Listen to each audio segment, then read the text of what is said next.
This is the story of Ebb Wren, musician, singer, and a man who could turn his hand to any task and do it well. I was born in 1914 and my father was a farmer. And being on the land in that era, before the days of online service and mobile phones, Ebb became the master of making do. Give him some tools and a length of number 8 fencing wire and anything could be repaired. From early tractors and stationary engines and fences, there was nothing that Ebb could not fix. At a very early age, Ebb showed an interest in music. His dad played the violin and there were a number of good musicians and singers in the area. We used to have dances in the shearing sheds and they'd cart the piano down there, or there'd be the button accordion or the concertina and the violin. He was a renowned boy soprano in his early days, travelling to perform with the Reverend Stanley Drummond, who was founder of the Far West Children's Health Scheme. Work in the bush in those days was tough, but Ebb never let it get in the way of picking up a song or a tune from an old-timer. By 1936, at the height of the Great Depression, he had met and married his lifelong partner Winifred. Work was scarce in the bush, so they moved to the city. The outbreak of World War II saw his first permanent job with the New South Wales Railway, first as a cleaner, then a fireman, and finally a driver. This took him back to the bush.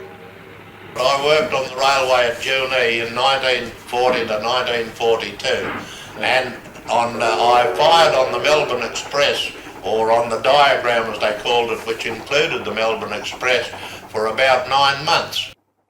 After some years, Ebb and Win went back to the city for a further 6 years. He was always on the move and even had a 2-year stint on Lord Howe Island. But the lure of the bush was always there, and he returned to Forbes for the years he claimed were the happiest of his life. He took jobs here and there, and that included driving steam trains on the recently completed Lachlan Vintage Village tourist attraction. However, his happiest moments were spent in the shed out the back of his house, tuning and restoring pianos. This was something that provided him with the greatest job satisfaction of his life.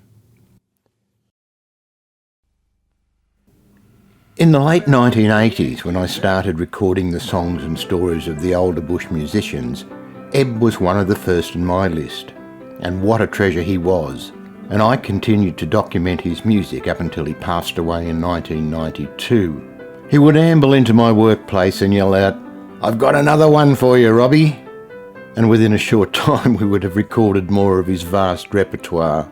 These recordings are in the National Library of Australia and you can access them through Trove. So let's have a look at Ebb doing what he did best, performing the old songs and tunes. These clips are from a Super 8 film, that's right, film not video, shot by John Meredith and myself in 1990. Even though Ebb was very ill when we made these films, his true ability shined through. Here he is on fiddle. Haven't played for a long while, but need a lot of practice.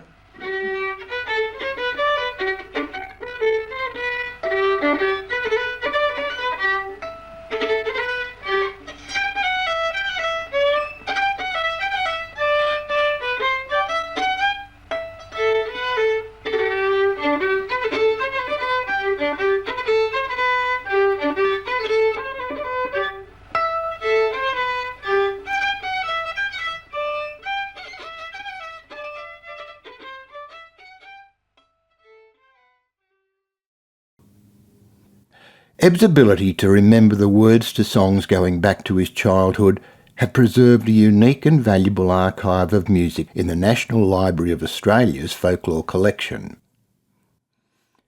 Much of this music would have been lost if it had not been for Ebb.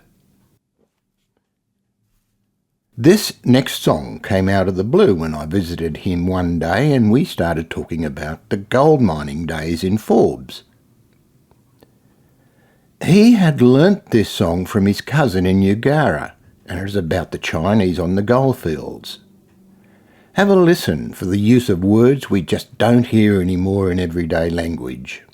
On a dark stormy night when the stars shone bright and the diggings were quiet and still, from out of his tent the Chinaman went down in the creek under Bald Hill, Bald Hill, Bald Hill, down in the creek under Bald Hill.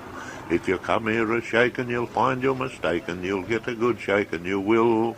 So you better get going before you are thrown down in the creek under Bald Hill, Bald Hill, Bald Hill, down in the creek under Bald Hill. So back to his tent the Chinaman went, and the diggings were quiet and still, and so I've been told he was looking for gold down in the creek under Bald Hill, Bald Hill, Bald Hill, down in the creek under Bald Hill. We compiled a booklet on Ebb's material, and his music has been featured in recordings worldwide. Here are a couple of versions of what we call Ebb Wren's hornpipe. The first is from Illawarra band Wonga Willie, and the second was produced in 2025 by Brisbane band Armady.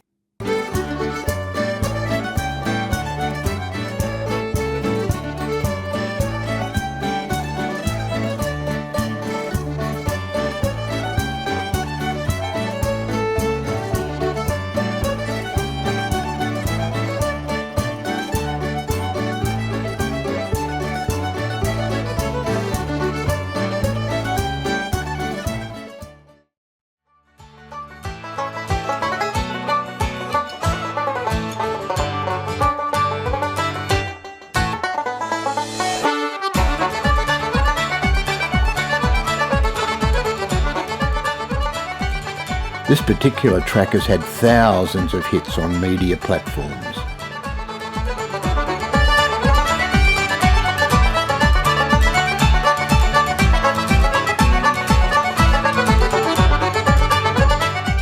Thanks, Ebb, for your contribution to Australia's folklore and musical heritage.